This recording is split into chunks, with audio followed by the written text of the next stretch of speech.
alaikum, unshakable Muslims. Today you have unlocked the card of Salman Al Farsi radiallahu anhu. As you can tell by the name, he was Farsi, meaning from Persia. How did he come all the way from Persia to Arabia? Well, that's the story we're going to find out today. A very adventurous life that he lived. Salman radiallahu anhu grew up in a rich household in Persia. His father loved him very much. He adored him. He cherished him. He took very good care of him. He was super protective of him, so much so that Salman radiallahu anhu said he wouldn't let me go out of the house because he was scared something will happen to me. I was like, you just stay in the house. Don't go anywhere. Right? And so most of the time, he was like staying in the house. Now, Salman radiallahu anhu grew up in this environment, these people who were worshipping fire. They used to make dua to the fire to give them things. Like, astaghfirullah, alhamdulillah, Allah has protected us from this kind of foolishness, right? Now he had become an apprentice under a magician. And his job was to make sure this fire is kept burning day or night. Seriously, this is the fire they make dua to. They have to keep it alive too. Anyways, so Salman radiallahu anhu was doing that until one day, his father had to go to a farm. He couldn't go, so he asked Salman radiallahu anhu to go. And on the way, he saw a church. He heard the voices of prayer from the church. And so he entered it. And he thought, wow, this is way better. This seems way better than what we are doing, how we are worshipping. This is way better than our religion. Right? And so he talked to the people and like, I'm going to become a Christian. He's searching for the truth. He's not happy. He realizes in his heart, it doesn't make sense to worship the fire. So he's trying to find what is the truth. And so he comes across Christianity and like, okay, this seems better, right? So he's like, I want to become a Christian. He becomes a Christian. He comes back home. He tells his father, where were you? Like, I went to this church. I think it's way better than our religion. His father says, no way. Are you crazy? No way. He became so upset. He chained him up. He's like, you're not going anywhere now.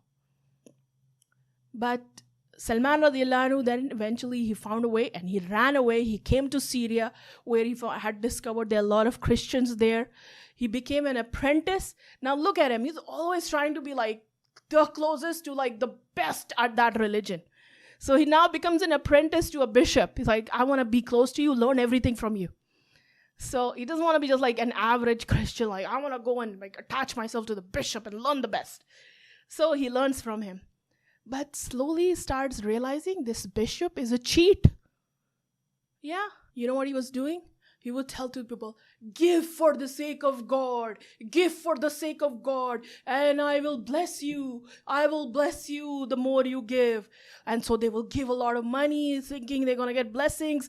If they give for charity, he'll collect all this gold for charity. And he would not give to the poor. Instead, he would hide it and keep it for himself. When this man died, Salman radiallahu anhu told everybody about it. He was a truthful man. And he told them where all this gold is hidden. And they found it. And they were so outraged. Like, what? This bishop was cheating us all along? We are not going to even bury his body. Then he found another bishop who was better than him. He was more into worshipping and more into doing good. And he learned from him and so on. He kept being an apprentice, learning more and more. Until, he's trying to learn more and more and more about Allah subhanahu wa ta'ala from whoever the best people could teach him. Until finally, one of the preachers told him that very soon in Arabia, there is going to come a prophet. It will be in a land of palm trees. Now he gave him 3 signs of this prophet.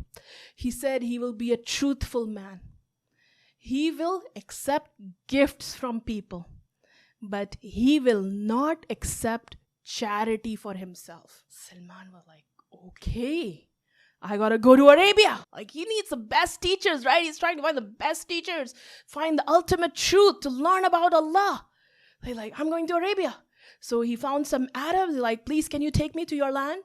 And they said, sure, okay. And they took him. Now, these were not good people. They took him with themselves, but then they sold him as a slave. He's a free man, but forcefully they sold him as a slave.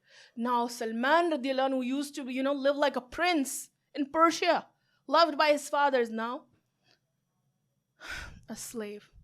And so now he's being sold from one master to another until he's bought by somebody in Medina who brings him to Medina. Now he sees a land of palms and he's like, right, this seems like the place this prophet is going to come. So he continues working as a slave, and it kept him so busy, all this work that his master would get him to do, that he wouldn't even get the news of what's happening in the world. All the news of things happening in Mecca and all of this. Until one day he was on top of a palm tree collecting dates, and his master was under the tree. And the master sitting in the shade, and he's standing there, and he's complaining, what's happened to the people? They are rushing to this prophet who is coming to Medina. He's at the Kuba. And Salman radiallahu anhu heard that on top of the tree. Prophet? Near Medina? A prophet coming to Medina? This is what he has been waiting for. All his life, this is what he's been searching for. He said, my entire body started shaking. He is super excited. I'm getting goosebumps as I tell you this. And he's like, I was shaking so hard, I felt like I will fall on my master's head. So he came down and he said, what did you just say? Can you repeat that? And I'm like, wait, what? Go away. The master just shunned him. But of course, now he knows. He, asked others. He finds out. So next day, he goes to Kuba, where Prophet Muhammad was staying, just outside Medina. And he takes with him some dates. And he sees Prophet Muhammad. Imagine the moment, seeing the face of Prophet Muhammad, Prophet of Allah. Now he wants to test to make sure he is a prophet. So he takes the dates and he gives it to him. And he says, this is for charity, for you and your companions. You have had, a long journey. You are deserving of it. There you go. Prophet Muhammad takes the dates. This is charity. Remember what the priest had told him? That this prophet will not accept charity for himself. So Prophet Muhammad took it and he gave it to the companions. He did not eat from it at all. Salman radiallahu anhu noticed that. And Salman radiallahu anhu, of course, he discovered from everybody that this is a truthful man. So 2 signs are true. What was the third one? He accepts gifts.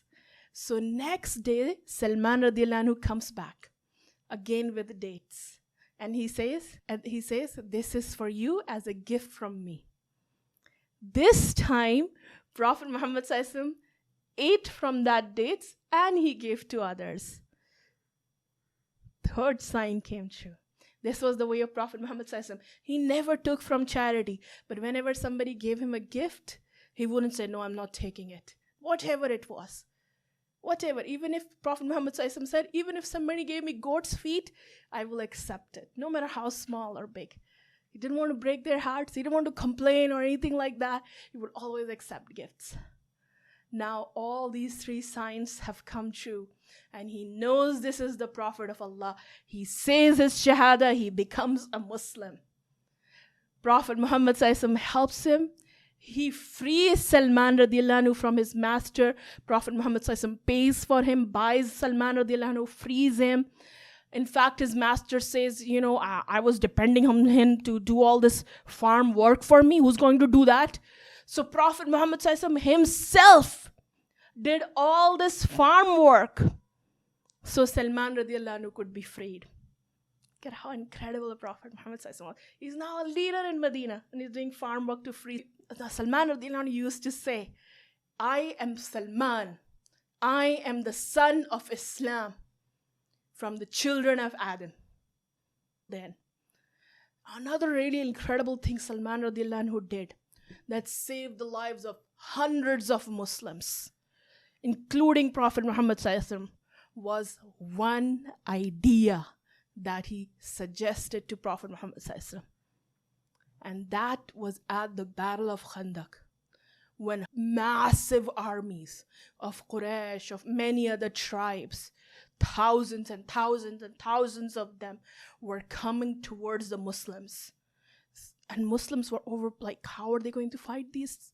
How are they going to fight the army coming towards them?